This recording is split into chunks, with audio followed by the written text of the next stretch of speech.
આજે ખેડૂત નેતા રાજુભાઈ કરપડાનું મને વોટ્સઅપ પર રાજીનામું મળ્યું છે.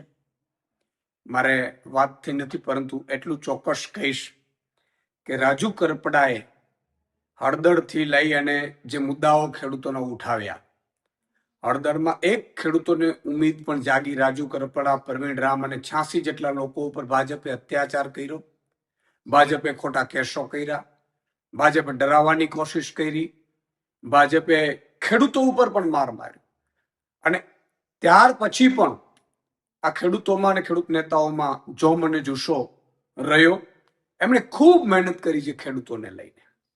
કઈ મજબૂરી હશે એ હજી મારે જાણી નથી શકાયું, પરંતુ એટલું ચોક્કસ કહીશ કે એમણે ખેડૂતો માટે અને ખેડૂતો માટે વ્યવસ્થિત ભાવ મળે, ભાજપ જે અત્યાચાર કરે છે, ભાજપ જે લૂંટ ચલાવે છે, એપીએમસીમાં લૂંટ ચલાવે છે, એને લઈને એમણે ખૂબ આંદોલનો કર્યા, મહેનત કરી.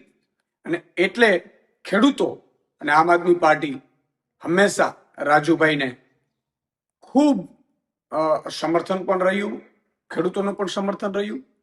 અને આમ આદમી પાર્ટીએ પણ તમે જોયું હશે કે હળદર કાંડ પછી ભગવત માનજી અને અરવિંદ કેજરીવાલ સાહેબ સુદામડામાં સભા કરી. ખેડૂતો લગભગ 50,000થી વધુ ખેડૂતો એકઠા થયા. ભાજપ એટલું ડરી ગયું હળદર કાંડ પછી, અને સુદામડામાં સભા થઈ. એટલે 10,000 કરોડનું પેકેજ આમ આદમી પાર્ટીના લડવૈયા યોદ્ધાઓના કારણે મળ્યું. પ્રવીણ રામ હોય, રમેશ મેરો, તમામ લોકો. અને એનાથી પણ આગળ જતા આમ આદમી પાર્ટીએ તમામ જિલ્લાઓ, મતલબ ઝોનમાં 7 થી 9 ઝોન અમે લગભગ કિસાન મહાપંચાયતો કરી, જેમાં પણ ખેડૂતો ખૂબ ઉપસ્થિત રહ્યા, ખેડૂતો ખૂબ સમર્થન કર્યું. અને આ નેતાઓ અને ખેડૂતોના સમર્થનમાં અમે સાઇન કેમ્પેન ચલાવ્યું અને 13,000 ગામોમાં નાની મોટી મિટિંગો કરી, ખેડૂત પંચાયત કરી, ન્યાય પંચાયત, અને લગભગ 80,000થી વધુ ખેડૂતોના આપણે સાઇન કેમ્પેન લઈ અને સમર્થન મેળવ્યું.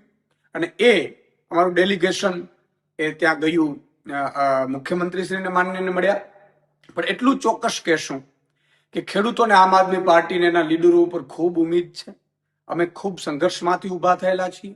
ભાજપ હંમેશા કોશિશ એવી કરતી હોય છે કે લીડરો તૂટી જાય, લીડરોને સામ દામ દંડ ભેદ કરીને હેરાન કરવાની કોશિશ કરવામાં આવે. રાજુભાઈ સાથે સુધી મને હજી ખબર નથી, મારી વાત નથી થઈ. એટલે હમણાં 2 દિવસ પહેલા જ મારા ઘરે કાર્યક્રમમાં આવ્યા હતા. મેં લગભગ તમામ ખેડૂતો અને ખેડૂત નેતાઓનું અહીંયા 10-12 હજાર લોકોની વચ્ચે સન્માન પણ કર્યું હતું. યોદ્ધાઓનું, ખેડૂતો પણ ઉપસ્થિત રહ્યા હતા. અને ખેડૂતોને પણ ખૂબ મોટી ઉમ્મીદ છે આમ આદમી પાર્ટીને, એના નેતાઓ ઉપર, એના સંઘર્ષ ઉપર. એટલે કોઈ મજબૂરી રહી ખબર નથી, પરંતુ ભાજપ હંમેશા કોશિશ આવું કરતું રહ્યું છે. તમે જો આ પહેલા પણ કેટલાય